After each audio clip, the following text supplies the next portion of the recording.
Canada के visitor visa के हवाले से राइट टाइम क्या है, रेशो क्या है, ट्रेंड क्या है, खुद कैसे अप्लाई कर सकते हैं, यहाँ पर कौन कौन से बड़े इवेंट्स हो रहे हैं, जो पर्पस ऑफ ट्रैवल है वो किस तरह से आपका स्ट्रॉन्ग हो सकता है। कनाडा में आप 3 चीज़ों पर बिल्कुल भी ट्रस्ट नहीं कर सकते। हेलो एंड अस्सलाम वालेकुम बाजीज एंड बाजीज, ਤੁਹਾਡਾ अपना मेज़बान अली जन्नत all the way from Canada. आज की वीडियो में हम बात करेंगे कनाडा के विजिटर वीज़ा के हवाले से राइट टाइम क्या है, कब अप्लाई करना चाहिए और विजिटर वीज़ा की रेशो क्या है, ट्रेंड क्या है और क्या सिंगल अप्लाई करना चाहिए या फैमिली के साथ अप्लाई करना चाहिए या बच्चों के साथ अप्लाई करना चाहिए, कितने फ़ंड्स चाहिए होते हैं, क्या क्या डॉक्यूमेंट्स और मोस्ट इम्पॉर्टेंटली खुद कैसे अप्लाई कर सकते हैं। अगर आप कंसल्टेंट और एजेंट को पैसे नहीं देना चाहते, वो पैसे बचाना चाहते हैं, तो खुद स्टेप बाय स्टेप कैसे आप अप्लाई कर सकते हैं, इस पर भी हम बात करेंगे। और क्या क्या चीज़ें इंपॉर्टेंट हैं इस पर आज हम बात करेंगे, क्योंकि तमाम तर सवालात हैं जो आपने भेजे हैं, इस पर हम बात कर रहे हैं। और मोस्ट इम्पॉर्टेंटली यहाँ पर कौन कौन से बड़े इवेंट्स हो रहे हैं, जो पर्पस ऑफ ट्रैवल है वो किस तरह से आपका स्ट्रॉन्ग हो सकता है। तो हवा चलना शुरू हो गई है, आइए अंदर चल के बात करते हैं। तो कनाडा में आप 3 चीज़ों पर बिल्कुल भी ट्रस्ट नहीं कर सकते। एक है यहाँ का मौसम, दूसरा नौकरी, तीसरा छोकरी। कब चेंज हो जाएं, कब उनका मूड चेंज हो जाए आपको मालूम नहीं है, और इसलिए आपको मेंटली प्रिपेयर रहना चाहिए, क्योंकि कुछ भी हो सकता है, आपको सरप्राइज मिल सकता है, यू नेवर नो। तो सबसे पहले हम बात करते हैं कनाडा का विजिटर वीज़ा अप्लाई करने से मुतालिक राइट टाइम क्या है, कब अप्लाई करना चाहिए। तो ये मैं आपके गोश गुजार कर देता हूँ, क्योंकि कनाडा में टूरिज्म का जो सीजन है वो स्टार्ट होता है मार्च से शुरू हो जाता है, और मार्च से टिल सितंबर टूरिज्म का ये सीज़न रहता है। और इसमें अगर पीक टाइम की अगर बात करें, जून जुलाई सबसे ज़्यादा ये सीज़न पीक पर होता है। लोग यहाँ आते हैं कनाडा से भी और कनाडा के बाहर से भी लोग आते हैं यहाँ कनाडा को देखने के लिए। और टूरिज्म के पॉइंट ऑफ व्यू से पूरी एक इंडस्ट्री है, और हर मुल्क चाहता है कि उसका टूरिज्म का जो सेक्टर है वो प्रमोट हो, उससे ज़्यादा टूरिस्ट बाहर मुल्क से आते हैं, रेवेन्यू लेकर आते हैं, इकॉनमी ज़्यादा अच्छा ग्रो करती है। तो खैर, सबसे पहले पर्पस ऑफ ट्रैवल की बात कर लेते हैं। तो अगर आप आना चाहते हैं तो जुलाई जो है वो आपके लिए बेस्ट रहेगा, क्योंकि पर्पस ऑफ ट्रैवल एक हो सकता है 1 जुलाई को यहाँ पर कनाडा डे सेलिब्रेट किया जाता है, जिसे इंडिपेंडेंस डे होता है। और कनाडा डे आप यहाँ आ सकते हैं, सेलिब्रेट कर सकते हैं, वो एक आप पर्पस दे सकते हैं। और प्लस अगर आप अल्बर्टा आना चाहते हैं, क्योंकि मोस्टली लोग क्या करते हैं, वो कनाडा आते हैं टोरंटो, और टोरंटो के साथ नियाग्रा फॉल्स और वहाँ पर, या ब्रिटिश कोलंबिया, वैंकूवर, उन जगहों को सिलेक्ट करते हैं। कुछ लोग अल्बर्टा भी आना पसंद करते हैं। अगर आप अल्बर्टा आना चाहते हैं तो अल्बर्टा में यहाँ जुलाई में ही स्टैमफील्ड, कैलगरी स्टैमफील्ड शो होता है, 5 जुलाई से लेकर 14 जुलाई तक ही रहता है। और ये बड़ा इवेंट होता है, इसमें बाहर से भी लोग आते हैं, पूरे कनाडा से भी लोग यहाँ आते हैं इसको सेलिब्रेट करने के लिए, इसको एंजॉय करते हैं। और वो भी एक आपका पर्पस ऑफ ट्रैवल हो सकता है। आप गूगल पर ज़रा सर्च कीजिएगा, आपको आइडिया हो जाएगा, और उसको देखने के लिए यहाँ लोग आते हैं। तो बेसिकली ये आपका एक पर्पस ऑफ ट्रैवल आप कंसिडर कर सकते हैं। और ये भी आपको मालूम होना चाहिए कि विंटर के मुकाबले में समर सीजन में चीज़ें ज़्यादा इजी हो जाती हैं, और अभी जो वीज़ा जो रेशो है, जो टेंडेंसी है, वो भी थोड़ी इंप्रूव हो रही है, बेहतर हो रही है। आफ्टर ऑल ज़्यादा टूरिस्ट आ रहे हैं कनाडा में, तो आपके लिए ये बेहतर टाइम हो सकता है। लेकिन आपके लिए जानना क्या ज़रूरी है कि ऐसे ही आपने अप्लाई नहीं करना, आपके पास तमाम तर रिक्वायरमेंट्स पूरी होनी चाहिए। सबसे पहले बात कर लेते हैं कि आपको अकेले अप्लाई करना चाहिए, सिंगल बंदे को अप्लाई करना चाहिए, या फैमिली के साथ अप्लाई करना चाहिए, या बच्चों के साथ अप्लाई करना चाहिए।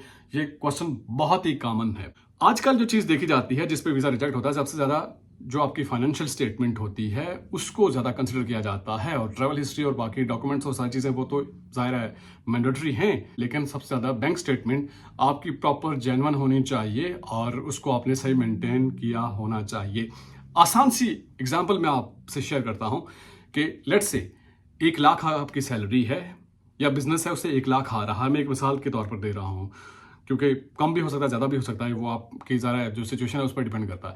तो 1 साल से लेट्स से कि अगर आपका जो घरेलू खर्चा है, सारी चीज़ें अगर वो 30,000 या 40,000 में कवर हो रही हैं, तो बाकी एटलीस्ट 40-50,000 या 30,000 अगर आपका बच रहा है, आपके अकाउंट में जा रहा है, तो वीज़ा ऑफिसर को समझ आती है कि आपकी एक प्रॉपर सेविंग है, और बाकी जो आपके खर्चे हैं वो चल रहे हैं, आपके घर का जो साइकिल है वो चल रहा है, लेकिन आपकी प्रॉपर इनकम आ रही है और सेविंग हो रही है। तो आपकी सेविंग और आपका जो आपकी मेंटेनेंस है, वो सारी चीज़ें बराबर होनी चाहिए। और एक बंदा अगर अप्लाई करता है तो उसके लिए कितनी बैंक स्टेटमेंट होनी चाहिए और फैमिली के लिए कितनी होनी चाहिए, इस पर भी हम बात करते हैं। आप कंप्लीट वीडियो देखेंगे तो आपको सारा आइडिया हो जाएगा। देखिए, मौजूदा हालात में अगर आपके पास बैंक स्टेटमेंट है, तकरीबन 15,000 कैनेडियन डॉलर होने चाहिए। उसको आप रुपीस में कन्वर्ट कर सकते हैं। पाकिस्तान में कितने बनते हैं, इंडिया में कितने बनते हैं। पाकिस्तान में अगर रुपीस की बात करें तो तकरीबन 30 लाख से ऊपर आपके अगर स्टेटमेंट है तो आप का स्टेटमेंट की तरफ या बैंक स्टेटमेंट की तरफ कोई सवाल नहीं जाएगा, यानी ख्याल नहीं जाएगा वीज़ा ऑफिसर का कि यार इसकी बैंक स्टेटमेंट वीक है, लेकिन वो प्रॉपर मेंटेन होनी चाहिए। आपको 6 मंथ की बैंक स्टेटमेंट चाहिए होती है और बैंक की तरफ से अकाउंट मेंटेनेंस सर्टिफिकेट भी चाहिए होता है, वो बैंक से आपको मिल जाएगा। और अगर आपका बिजनेस है तो ज़ाहिर है वो चीज़ें भी शो हो रही होती हैं, बिजनेस का जो अकाउंट है वो भी आप शो कर सकते हैं। तो वो चीज़ें प्रॉपर चैनल से अगर चल रही हैं, आपकी बैंक स्टेटमेंट, यानी ऐसा नहीं है कि आपने किसी से उधार लेके कर्ज लेके आपने अपने अकाउंट में 50 लाख या 1 करोड़ डाल दिया और आपने सोचा कि आपका वीज़ा ग्रांट हो जाएगा। नहीं होगा, आपकी चीज़ें प्रॉपर होनी चाहिए। आप समझ रहे हैं मेरा पॉइंट। इस पर डिटेल वीडियो मैंने बनाई हुई है, लेकिन दोबारा से मैं रिपीट कर रहा हूँ ताकि आपकी आसानी हो जाए। तो 6 महीने की आपको बैंक स्टेटमेंट चाहिए होती है, और अगर सिंगल बंदा अप्लाई कर रहा है तो तकरीबन 30 लाख से ऊपर आपको चाहिए। और अगर आप फैमिली के साथ अप्लाई कर रहे हैं, 2 बंदे अप्लाई कर रहे हैं या उनके साथ एक बच्चा भी है, तो कम से कम 50 लाख से ऊपर होनी चाहिए। और बच्चे, कुछ लोग कहते हैं कि हम बच्चों को साथ लाना चाहते हैं, उनकी उम्र 10 साल है, 15 साल है। देखिए, अगर उनकी उम्र थोड़ी ज़्यादा है तो ज़रा वो इंडिपेंडेंट है, अपना ख्याल खुद रख सकते हैं। वीज़ा ऑफिसर ये भी समझता है कि उनको साथ क्यों लेके जा रहे हैं। तो अगर छोटे बच्चे हैं, लट से आपका बच्चे की उम्र 2 साल है, 3 साल है, तो फिर भी वो समझ आती है कि आप उसको साथ ला सकते हैं। लेकिन वो सारी चीज़ें डिपेंड करती हैं कि आप फैमिली खुद ही रन कर रहे हैं। अगर एक बंदा फैमिली रन कर रहा है और वो फैमिली को लेकर यहाँ आएगा, उसके सारे खर्चे, वो सारी चीज़ें, वो एक पूरा बैलेंस होना चाहिए। यानी आप अपना टाइज भी शो करते हैं ना कि आपकी फैमिली है और फैमिली आप पे डिपेंड करती है, वो डिपेंडेंट है, उनका ख्याल आप रखते हैं, और आपकी जो अर्निंग है उस पर ही सारी चीज़ें बेस करती हैं। तो उससे बेहतर है फैमिली का आप अप्लाई करने से, अगर सिंगल बंदा अप्लाई करें तो ज़्यादा फिजिबल होगा, ज़्यादा चांसेस हैं। अगर फैमिली पीछे होगी तो बैक होम टाइज भी आपके शो होती हैं कि आपने वापस फैमिली के साथ पास जाना है, और आप ये शो करते हैं कि आपके पेरेंट्स हैं। ज़रा यहाँ से आप टूरिस्ट पॉइंट ऑफ व्यू से आ रहे हैं, यहाँ घूम फिर कर वापस जाएंगे, तो फैमिली आप पे डिपेंड करती है, तो वो आपके घर का साइकिल चलेगा। तो फैमिली के बगैर अगर आप अप्लाई कर रहे हैं तो ज़्यादा चांसेस हैं, लेकिन बैंक स्टेटमेंट पे आपने ज़्यादा तवज्जो देनी है, वो सही मेंटेन होनी चाहिए। इसके अलावा आपकी ट्रैवल हिस्ट्री, 1-2 मुल्कों का अगर आपका विजिट वीज़ा अगर लगा हुआ है तो ये अच्छी बात है, प्लस पॉइंट होगा। और बहुत सारे दोस्त ये कहते हैं कि क्या फ्रेश पासपोर्ट पे अप्लाई करना चाहिए। देखिए, अप्लाई तो आप कर सकते हैं, लेकिन चांसेस कम हैं मौजूदा हालात में। फ्रेश पासपोर्ट और बैंक स्टेटमेंट जिसकी सही नहीं है, मतलब वो तो स्ट्रेट फॉरवर्ड रिजेक्ट हो रहा है ना। तो उस चीज़ को आप देखिए कि कंसिडर कीजिएगा कैसे आप बेहतर कर सकते हैं। बेहतर है कि एक आध मुल्क का आप ज़रूर ट्रैवल करें। और थोड़ा सा अगर आप टूरिस्ट पॉइंट ऑफ व्यू से आ रहे हैं, आप ज़रा समर में आ रहे हैं, टूरिज्म सीजन में आप आ रहे हैं, तो आपने अपने आप को टूरिस्ट शो करना है कि आपने एक 1-2 मुल्कों का भी रिसेंटली विजिट किया है, या इससे पहले आप कर चुके हैं, आपकी बैंक स्टेटमेंट अच्छी है, आपका बिजनेस अच्छा है, आपके पीछे एसेट्स हैं, आपका पीछे प्रॉपर्टी है, वो सारी चीज़ें शो करके आप थोड़ा सा एक स्ट्रॉन्ग डॉक्यूमेंट्स के साथ आते हैं, तो चांसेस आपके ज़्यादा होते हैं वीज़ा ग्रांट होने के। तो ये 3-4 चीज़ें हैं जो आपने कंसिडर करनी है विजिट वीज़ा अप्लाई करने से पहले। आपकी सारी प्रॉपर होनी चाहिए, आपकी फाइनेंशियल जो स्टेटमेंट है, जो बैंक स्टेटमेंट जिसे कहते हैं, वो सही तरह से प्रॉपर होनी चाहिए। फ्रेश पासपोर्ट पे आप ना ही कोशिश करें, ट्राई करें तो बेहतर है कि आप पहले किसी एक आध मुल्क का विजिट कर लें।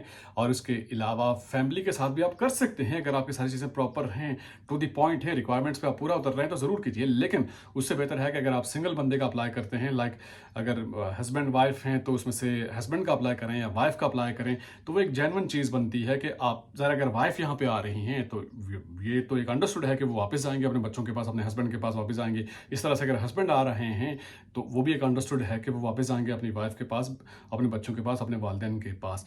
तो ज़रा पर्पस ऑफ ट्रैवल को भी आपने स्ट्रॉन्ग रखना होता है। और आजकल ज़रा फाइनेंशियल जो स्टेटमेंट है, बैंक स्टेटमेंट, वो भी आपने उस पर ध्यान देना है। कई दोस्त मैसेज करेंगे, कहेंगे कि फलां बंदे का जो वीज़ा ग्रांट हुआ 10 लाख में, आप कह रहे हैं कि 30 लाख होनी चाहिए। देखें, हो सकता है बाज़-औक़ात किसी की लक चल जाती है, लेकिन आपके लिए ज़रूरी है कि आप तमाम चीज़ें प्रॉपर रेडी कर लें, क्योंकि अगर बैंक स्टेटमेंट आपकी सही होगी तो वीज़ा ऑफिसर का उस तरफ ख्याल ही नहीं जाएगा। यानी जो आजकल जो वजूहत सामने आ रही हैं, आपकी फाइनेंशियल स्टेटमेंट की वजह से ही रिजेक्ट होता है, और फ्रेश पासपोर्ट, ट्रैवल हिस्ट्री का ना होना, उन चीज़ों पर रिजेक्ट होता है। तो ज़रा अगर वो चीज़ें प्रॉपर होंगी तो उस तरफ उसका ध्यान ही नहीं जाएगा कि यार ये भी कोई रीज़न हो सकती है। और उसके अलावा ट्रैवल हिस्ट्री भी ज़रूरी है। और चूँकि आप टूरिज्म के पॉइंट ऑफ व्यू से आ रहे हैं, यहाँ कनाडा को आप एक्सप्लोर करना चाहते हैं, और ये भी होता है कि आप तमाम दुनिया के बाकी ममालिक छोड़कर कनाडा क्यों आ रहे हैं, ऐसी क्या खास बात है कि आप यहाँ पर आ रहे हैं, तो वो भी आपने कन्विंस करना होता है वीज़ा ऑफिसर को। और मोस्ट इम्पॉर्टेंटली, आप खुद कैसे अप्लाई करेंगे। आप कंसल्टेंट और एजेंट के पास नहीं जाना चाहते, आप अपने पैसे बचाना चाहते हैं, तो उसके लिए स्टेप बाय स्टेप प्रोसेस, यानी खुद कैसे आपने अप्लाई करना है, वो आपको यूट्यूब की जो वीडियो है उसके डिस्क्रिप्शन में मैं लिंक दे दूंगा। वो वीडियो आपको मिल जाएगी। स्टेप बाय स्टेप थोड़ी लंबी वो वीडियो है, आप उस देखिएगा कि किस तरह से डॉक्यूमेंट्स आप अपलोड करते हैं, कौन कौन से डॉक्यूमेंट्स चाहिए होते हैं और उसका क्या प्रोसेस है। खुद वो अप्लाई करेंगे और वो पैसे आप बचा सकते हैं जो कंसल्टेंट को आप देंगे, जो उनकी फ़ीस होती है वो ठीक ठाक फीस आप बचा सकते हैं। वो भी आपको लिंक मिल जाएगा यूट्यूब की वीडियो के डिस्क्रिप्शन में। इसके अलावा मुकम्मल तैयारी के साथ अप्लाई कीजिए और पर्पज़ ऑफ ट्रैवल ज़ाहिर है आप अपना स्ट्रॉन्ग रखिए। और यहाँ से अगर इन्विटेशन मिलता है तो गुड इनफ, नहीं तो अपनी होटल रिजर्वेशन आपने करानी होती है। आपने जो एयरलाइन की टिकट जो है वो भी अपने शो करनी होती है, वो समटाइम डमी भी हो जाती है, लेकिन अगर आपके पास ज़ाहिर है आप वो भी शो कराएंगे। और इसके अलावा होटल की रिजर्वेशन हो गई, और इसके साथ साथ कोई इंपॉर्टेंट अगर पॉइंट में भूल गया हूँ तो आप वो मेंशन कर सकते हैं कमेंट बॉक्स में। तो अपनी चीज़ें प्रॉपर कीजिए और उसके बाद अप्लाई कीजिए और होपफुली चांसेस ज़्यादा हैं आप के विजिट वीज़ा ग्रांट होने के as compare to winter season. Winter में यहाँ पर चूंकि सर्दियाँ बर्फ़ होती है और जो लोग इससे पहले विंटर में अप्लाई कर रहे थे उनके ग्रांट हुए हैं, लेकिन ज़्यादातर रिजेक्ट ही होते हैं क्योंकि आप टूरिज्म के पॉइंट ऑफ व्यू से आ रहे हैं तो कहाँ आप जाएंगे, कहीं घूम सकते हैं चूँकि यहाँ पर माइनस टेम्परेचर होता है। तो उसके मुकाबले में टूरिज्म के हवाले से यहाँ पर अब एक्टिविटीज़ शुरू हो रही हैं, तो राइट टाइम ज़ाहिर है आप अप्लाई कर सकते हैं। और इसके साथ साथ जरूरी बात यह है कि तमाम तर रिक्वायरमेंट्स को पूरा कीजिएगा, तभी आपका विजिट वीज़ा ग्रांट हो सकता है। और बहुत ज़रूरी आपके लिए है कि विजिट वीज़ा अप्लाई करने में जल्दी मत कीजिए, अपने डॉक्यूमेंटेशन ईच एंड एवरीथिंग आप प्रॉपर कीजिए और फिर उसके बाद अप्लाई कीजिए। बहुत सारे लोग जल्दी करते हैं, वो कहते हैं किस तरह से हमारे डॉक्यूमेंट्स पोर्टल पे अपलोड हो जाएं, अपलोड होने से पता नहीं उनका वीज़ा ग्रांट हो जाएगा, और जल्दी में वो गलतियां कर देते हैं। बाज़ ट्रैवल डेट उनकी गलत हो जाती है, बाज़ जो कंसल्टेंट वगैरह जिनसे अप्लाई करते हैं उनसे भी बाज़ गलती हो जाती है। तो आप उसको एक दफ़ा से प्रूफ रीडिंग खुद कर लिया कीजिए। अगर आप किसी कंसल्टेंट से भी अप्लाई करवा रहे हैं तो एक दफ़ा उसको गो थ्रू जरूर कर लें कि कहीं कोई गलती तो नहीं। अदरवाइज अगर आप किसी भी चीज़ में अगर आप लैग कर रहे हैं तो वीज़ा आपका रिजेक्ट हो सकता है। आप नेक्स्ट वीडियो भी सजेस्ट कर सकते हैं और अपना फीडबैक भी दे सकते हैं कमेंट बॉक्स में। आपसे मुलाकात होगी नेक्स्ट वीडियो में। टिल देन मेरा आपका अल्लाह मालिक।